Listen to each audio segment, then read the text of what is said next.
The like numbers are in for the month of September among our AFC South YouTube channels here at Chat Sports. Not great results.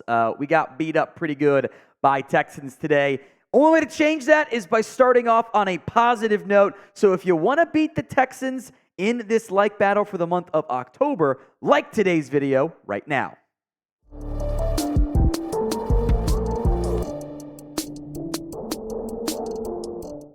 Rumors to begin today's show here around the Titans organization. And the big NFL story today is the release of Randy Gregory, who signed a 5-year, $70 million deal with the Broncos not long ago. In fact, it was just an off season and I guess a half ago, we can call it there. Year and a half ago. How about that? It makes more sense. Year and a half ago. And now he's going to be released. As of filming, I will make note this has not been made official, although it's really a matter of when, not if that eventually goes down. Denver's probably trying to trade him, but we're filming this before the NFL transaction wire comes out. Might even happen in the middle of filming. Has not been announced officially yet, so we'll label him as a Bronco for now.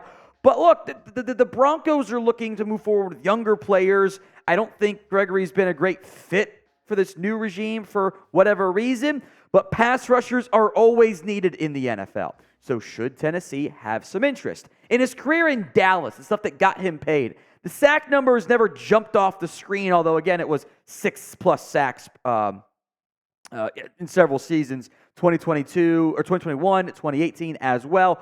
Gregory showed pass rush ability. I don't think he's a great run stopper. Never really thought that he was. A little bit light in the pants for that. But he always got pressures. And he played really well in Denver in 2022. Was not playing very well this year. In 10 career games, that's all they got out of Randy Gregory was 10 games. He got suspended for throwing a punch and then got hurt last year. And I do fear the injury sucked away some of his ability. Before Gregory got hurt last year, from a pure pass rushing perspective, getting pressures, Randy Gregory was having a career year. He was at 17.5%. To put that in perspective, before he got hurt, relative to what it would have ranked this year, that would have been a top 10 figure in the NFL or thereabouts among qualifying players. So Gregory was producing awesome last year. New regime comes in Denver. He's coming off the injury, and his numbers plummet. So which version of Gregory could you potentially get? Who knows? But given how much pass rush is needed, it's always worth considering. Now, from a pure numbers standpoint, you have Harold Landry, you have Arden Key, you have Rashad Weaver, you've gotten some nice play of late from Trevis Gibson, by the way, and you have Caleb Murphy as an intriguing UDFA.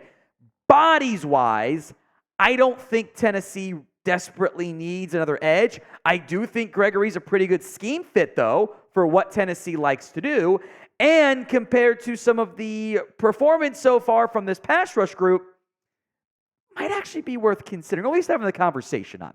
We'll spend some more time on this, but what would you guys do? Would you add Randy Gregory if you were the Titans? Y for yes, N for no. It's the pinned comment on this video, so if that ad plays here on YouTube, that's fine. Take advantage and go vote. I think because it is a premier, or at least name player at a premium position, you should consider it. These smart NFL organizations at least look at all possible moves. They've got somebody on staff to evaluate what Gregory's done this year, see if it makes sense for them, and you can't have too many pass rushers. Tennessee did see that last year after Harold Landry went down.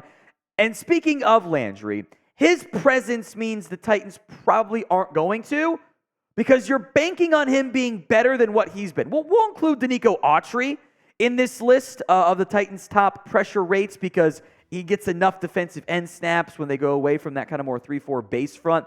Arden Key's been solid, 12.5% pressure rate. Harold Landry has not been, 4%. He's been actually kind of bad as a pass rusher. I don't think he's back all the way from that injury. Rashad Weaver has yet to get a pressure this year on like 20-something pass rush snaps. That's not good. We're going to see more of Trevis Gibson. And I think Autry, Key, Landry, Gibson means you're good enough at that spot, but you could at least consider it if you're Tennessee, and I hope that's the route that they would choose to go. Today's show is made possible by Game Time, the app to use for buying last-minute tickets to your favorite sporting event, concert, theater, whatever it is, Game Time is the way to go. I have a almost here at home now. We don't plan events in advance the way we used to, especially for sporting events. It's kind of more of a spur-of-the-moment decision. Download Game Time today, and when you use promo code TitansChat, they will give you $20 off your first purchase. Simply create your account, go to the bottom right portion of the app, click the profile button, hit redeem code, plug in Titans Chat for $20 off. I'm a big fan of the zone deals they'll offer, which you pick the section and Game Time picks the seats. Because does it really matter if you sit in, seat A or seat 10 or seat 13? I certainly don't think so. 18% savings on average when you do that, by the way. It's a great deal. Download the Game Time app, gametime.co. Use code TitansChat for $20 off your first purchase. Terms do apply, but create your account and redeem that code TITANSCHAT, TitansChat, for $20 off your first purchase. Links in the comments and the description of today's show. Let's move to Garett Bolles, the trade idea around the Broncos offense. A lot of Broncos conversation today, which sometimes that's how it tends to happen, isn't it? Bleacher Report has linked the Titans as a trade fit for the Broncos offensive tackle. Now, Andre Dillard has not been that great since signing this past offseason, and better offensive line play would go a long way to helping this particular offense. It would make them better.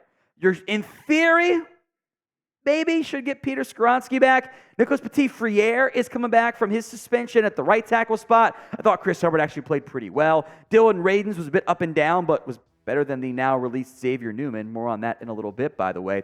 Bolles is still at his best as a pass protector. The run blocking grade has not been great in Denver. I think maybe run blocking grades are often more tied into to other results relative to everything else going on. So the run blocking grade is not great compared to, say, Andre Dillard. However, look at the difference in the pass blocking stuff here. Andre Dillard has been getting cooked as a pass blocker, which is kind of funny because as a prospect, that was what he was best at. He played in an offense that only did pass protection stuff. He's been getting cooked, 17 total pressures allowed, 4 hits, 6 sacks. It's been bad for Andre. The run blocking grade's not bad. Might be a credit more to Derrick Henry. But Dillard has been a liability at left tackle for Tennessee in pass protection. Now, I asked our Broncos host, Matthew Peterson. He also does that, by the way. You might see him again in the coming days here on the show. What it would cost for Garett Bolles. He said a second-round pick. Titans get a 5th as well. I think that seems like about the right value because offensive line play is not very good in the NFL. But giving up that much for Garett Bolles is a lot.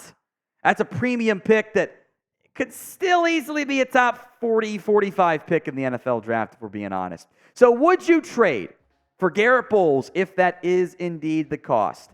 T for trade, P for pass. Sound off in the comments section. Couple notes here. 5 players worked out yesterday for the organization. These are probably more potential practice squad moves, either down the road or if injuries happen. Hassan Hall, the running back. DeMarcus Mitchell, the defensive lineman. Quincy Roche was a draft pick out of Miami of Florida. He's an edge rusher. Brandon Smith is a great athlete. I would want to play him at edge, by the way, not off-ball linebacker. I think just let him be an athlete. Cut down some of those processing woes he has. Former Penn State player. Jonathan Ward, also a running back. So 2 backs on that list. Not the most noteworthy names, but I did want to make mention of it. We got to keep growing here on Titans Today, so make sure you are subscribed. YouTube.com/Titans Today for more Titans rumors and news. Speaking of news, some moves made in the last day or so. Kyle Phillips, the slot receiver return man option, designated to return from IR.